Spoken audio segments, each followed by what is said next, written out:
La gloire de la vie. Le charme et la gloire de la vie se manifestent lorsqu'elle est harmonisée et immergée dans le grand moi universel qui imprègne toute forme, chose et objet. Alors, l'âme, emprisonnée dans les chaînes de l'individualisme, atteint la béatitude de la liberté parfaite.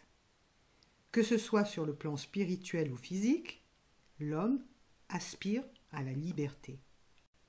La vraie liberté spirituelle est bien supérieure à la liberté physique, car tandis que cette dernière n'assure à l'homme qu'un simple effleurement du bonheur, la première lui procure une éternelle félicité.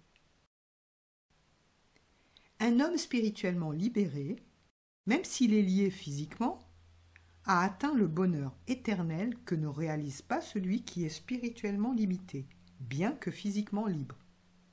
Donc, si l'âme aspire à la jouissance de l'éternelle félicité, la liberté spirituelle doit être le but de la vie. L'âme doit se perdre dans l'esprit infini. C'est dans une telle absorption que l'âme s'identifie avec cet esprit suprême. Dans n'importe quel état, si exalté soit-il, mais où l'identification avec le grand esprit n'est pas atteinte, la libération parfaite et l'éternelle joie ne sont jamais possibles. L'absolu, l'immortel, la grande réalité est toujours une. Toute existence conçue comme secondaire, égale ou différente de cette réalité, ne peut être que relative, donc imparfaite. La vague et l'océan, la lumière et le soleil, même s'ils paraissent différents à la vision obscurcie, ne sont en essence qu'une seule et même chose.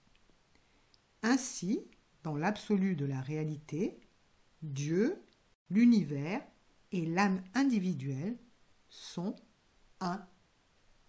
L'ascension de l'âme est toujours dirigée vers cette parfaite identité avec le grand un qui est le même partout et en tout.